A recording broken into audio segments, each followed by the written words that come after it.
जय श्री माता महालक्ष्मी। नमस्कार दोस्तों, आप सभी का आपके अपने चैनल पर बहुत-बहुत स्वागत है। आज मैं आपके साथ शेयर करने जा रही हूँ हाथी पूजा माता महालक्ष्मी की हमें कैसे करनी चाहिए घर पर, क्या विधि होता है, क्या विधान है इसका, क्या नियम है व्रत के, तो सभी चीज़ें मैं आपके साथ शेयर कर रही हूँ। कब इसका विसर्जन करते हैं, कैसे चौकी को हटाते हैं और क्या भोग लगाया जाता है। तो चलिए हमारे वीडियो को शुरू करते हैं। सबसे पहले तो आप सभी को माता महालक्ष्मी व्रत की बहुत-बहुत शुभकामनाएँ। ये जो व्रत हैं वो 16 दिवसीय होते हैं जो कि राधा अष्टमी से शुरू हो जाते हैं। ये भादो मास की अष्टमी से शुरू हो जाते हैं और अश्विन मास की अष्टमी तक चलते हैं, जो कि पितृ पक्ष में अष्टमी आती है, उस तक ये व्रत करे जाते हैं। तो जो आखिरी दिन होता है अष्टमी का, उसमें ये हाथी पूजा की जाती है। तो अश्विन मास की कृष्ण पक्ष की अष्टमी जो होती है वो माता महालक्ष्मी की विशेष पूजा की जाती है। हर घर में हिंदू परिवारों में ये पूजा ज़रूर की जाती है। घर में सुख शांति समृद्धि के लिए ये पूजा की जाती है। तो माता महालक्ष्मी का आपको यहाँ स्वरूप स्थापित करना है अक्षत का आसन देकर। पहले तो आप चौक पूर लें, आपको पटा या आसन बिछा लेना है और लाल वस्त्र ऊपर से बिछा लेना है। आम के या फिर अशोक के पत्तों से या फिर केले के पत्तों से आप सजावट कर लीजिए। उसका जो पीछे का हिस्सा होता है दोनों तरफ आप उसको अच्छी तरह से लगा दीजिए। फिर आपको कलश की स्थापना करना है। स्वच्छ साफ एक लोटा भर लें, उसमें थोड़ा-सा गंगा जल डाल लें, एक पुष्प हल्दी की गांठ, सुपारी और कुछ अक्षत डालकर आपको यहाँ पर कलश की स्थापना करनी है। पंच पल्लव या फिर 5 या 7 पत्ते आप ले लीजिए आम के और फिर उसके बाद थोड़ा टीका लगा दीजिए, उसके एक पूर्ण पात्र रख दीजिए। उसके ऊपर से आपको एक दीपक को रखना है। आप चाहें तो यहाँ पर श्रीफल भी रख सकते हैं, यानी कि हमारा नारियल को, पानी वाले नारियल को आप थोड़ा-सा कलावा लपेट कर रख सकते हैं। नहीं तो आप यहाँ पर कलश दीप भी बना सकते हैं। इसके बाद देखिए मैंने यहाँ पर हाथियाँ जो रखे हैं, 2-2 हाथी मैंने रखे हैं अलग से। तो ये मेरे पास रखे हुए थे तो मैंने पूजा में ही उनको पूजने के लिए रख दिया है। यहाँ पर जो विशेष पूजा होती है वो होती है माता महालक्ष्मी की, जो कि हाथी पर विराजमान है। गज लक्ष्मी जिनको कहा जाता है, तो उनका हमें पूजन करना होता है। थोड़ा-सा अक्षत का आसन देकर हमने उनको स्थापित कर दिया है। मिट्टी की ही लाए जाते हैं, मिट्टी की ही पूजा की जाती है, क्योंकि अगर आपके पास ना हो या फिर आपको नहीं मिल पा रहा है मिट्टी के, या फिर आप ऐसी जगह पर रहते हैं जहाँ पर नहीं व्यवस्था हो पा रही है मिट्टी के हाथी और माता लक्ष्मी की, तो आप अष्ट धातु के, पीतल के या किसी और धातु के, चांदी सोने के आप लेकर मार्केट से उनका पूजन भी कर सकते हैं। तो देखिए सबसे पहले तो मैंने यहाँ पर कलश की स्थापना जो की है उसको पूज लेंगे। मेरे पास ये चांदी के माता लक्ष्मी और गणेश जी हैं, तो उनको हमने एक पट्टे पर विराजमान कर कर स्थापित कर दिया है। उनको भी हम पूज लेंगे। सर्वप्रथम गणेश जी की पूजा करेंगे, फिर उसके बाद माता लक्ष्मी की, हाथियों की और कलश की पूजा करेंगे। हमारे दीपक को प्रज्वलित करने के बाद ही हमारी ये जो पूजा है वो शुरू होती है। सभी पर हम लाल जो फूल है, पुष्प है, वो अर्पित करेंगे। माता को लाल कलर जो होता है, रंग है, वो बहुत ही प्रिय होता है। इसीलिए आप लाल रंग का ज़्यादा इस्तेमाल करें और यहाँ सभी जगह पे टीका लगाकर, रोली लगाकर, अक्षत लगाकर, साबुत अक्षत लीजिएगा।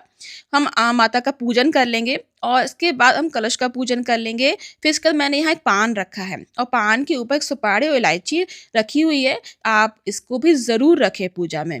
और इसके बाद आपको भगवान को, हमारे गणपति जी को जनेऊ और कलावा अर्पित करना है। माता लक्ष्मी को वस्त्र रूपी कलावा अर्पित करना है।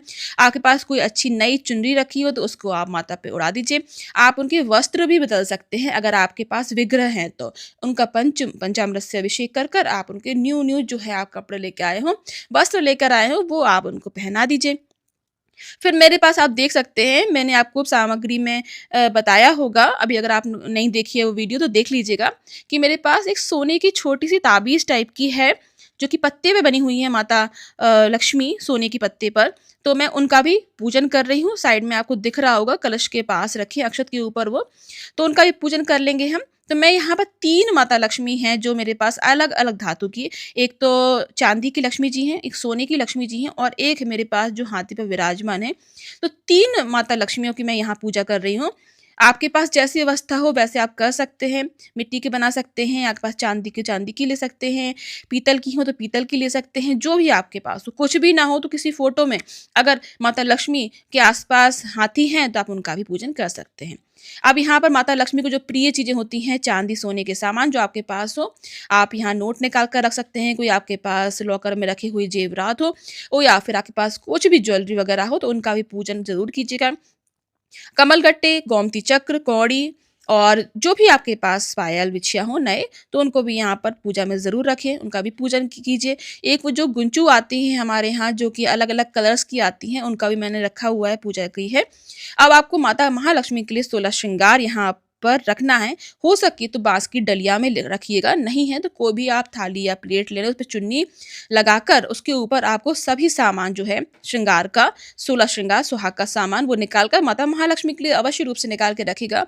अगर आपके पास श्री यंत्र हो तो उसका भी पूजन अवश्य रूप से कीजिएगा। मेरे पास यहाँ चांदी का श्री यंत्र है, मैं उसका पूजन कर रही हूँ। आप चाहें तो आपके पास अगर कोई फ़ोटो हो जिसमें श्री यंत्र बना हो या फिर स्टफ़िक के श्री यंत्र भी रखते हैं लोग, तो उसका भी पूजन भी कर सकते हैं। और कुछ भी ना हो तो आप कोई प्रिंट आउट निकाल लें गूगल से, उसमें श्री यंत्र बना हो, उसको आप फ्रेम करवा सकते हैं और अपनी दीवार पर लगाकर रोज़ उसकी पूजा करेंगे अगर आप, तो यकीन मानिए आपके घर में कभी भी लक्ष्मी की कमी नहीं होगी और लक्ष्मी माता हमेशा आपके घर में वास करेंगी। इसके बाद देखिए मैंने माता महालक्ष्मी को यहाँ पर कुछ भोग अर्पित किया है, जिसमें कि पेठा है और लड्डू है और पेड़े का प्रसाद लगा रही हूँ मैं। आप चाहें तो यहाँ पर बेसन के, मैदे के और गुड़ के जो पकवान बनाए जाते हैं, जेवर बनाए जाते हैं, वो भी आप यहाँ अर्पित कर सकते हैं। पर मैं यहाँ छोटे रूप में आपको पूजा विधि बता रही हूँ, तो आप जो भी भोग लाए हो मार्केट से या फिर घर पर आपने बनाया हो, उसका आप भोग लगा सकते हैं। माता रानी आपके भाव देखती हैं, आपकी चीज़ें नहीं, इसलिए मैं हमेशा ये बात अपनी हर एक पूजा में आपको बताती हूँ। तो पूरे भाव से पूजा कीजिएगा, इत्र और धूप अर्पित कर दीजिएगा। जो भी आपने सामान चढ़ाया है उन सभी को बहुत ही भाव से चढ़ाइए, सब जगह टीका ज़रूर लगाइए। मौसमी फल और मौसमी जो भी आपको फ्रूट्स मिल जाएँ तो वो आप अर्पित कर दीजिए। एक पानी पीने के लिए माता रानी के लिए और हमारे हाथी के लिए यहाँ पर जो जल है, लोटा है, वो छोटा-सा एक ज़रूर भर कर रखिएगा और जो आप फल अर्पित कर रहे हैं उसमें केले का प्रसाद ज़रूर लगाइएगा, जो कि हाथी को बहुत पसंद होते हैं केले, तो आप वो ज़रूर रखिएगा। अब मैं यहाँ कपूर से आरती कर रही हूँ, आप चाहें तो आप अलग से घी की बाती का दीपक भी जला सकते हैं, पर दीपक हमारा जल ही रहा है, इसीलिए हम जो आरती है वो कपूर से कर रहे हैं। तो चलिए आज हम आरती कर लीजिए, माता महालक्ष्मी की जो भी आपको आरती आती है वो गा लीजिए और इसके बाद आप कनक स्तोत्र का पाठ अवश्य रूप से करिएगा। आपको कनक स्तोत्र का पाठ अगर नहीं आता है तो आपको गूगल पर भी मिल जाएगा।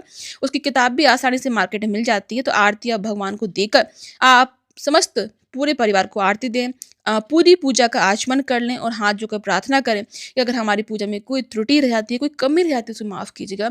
दक्षिणा हमने पहले चढ़ा ही दी है।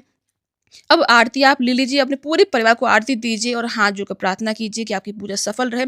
आपके साड़ी के पल्लू से आप माता के चरण ज़रूर छू लीजिएगा और जहाँ आप बैठे हैं उस आसन के नीचे थोड़ा-सा जल ज़रूर छोड़िएगा और सबसे आखिरी में माता से सुहाग ज़रूर लीजिएगा। इस तरीके से आपकी पूरी जो पूजा है आपको करना है। आई होप कि आपको आज का ये वीडियो अच्छा लगा होगा। अगर आपको थोड़ा-सा भी अच्छा लगा हो तो प्लीज़ लाइक कीजिए, ज़्यादा से ज़्यादा लोगों को शेयर कीजिए और न्यू है मेरे चैनल को सब्सक्राइब कर लीजिए। इस तरीके से आपको ये माता महालक्ष्मी का पूजन करना है और विसर्जन की बात करते हैं तो माता महालक्ष्मी का, खासकर कि माता लक्ष्मी का हमें विसर्जन कभी नहीं करना चाहिए। सदैव हमारे घर पर वो रहें, हम यही प्रार्थना करते हैं। तो पूरी पूजा आप शाम के समय उठा लीजिएगा और माता महालक्ष्मी को किसी सुरक्षित जगह पर आप पैक कर कर रख दीजिए। आप अगले साल भी इसकी पूजा ऐसे ही कर सकते हैं।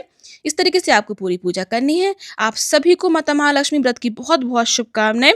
आज का वीडियो मैं यहीं समाप्त करती हूँ। आई होप कि आपको वीडियो अच्छा लगा होगा। वीडियो को लाइक, शेयर, सब्सक्राइब ज़रूर कीजिएगा। आप सभी का बहुत-बहुत धन्यवाद।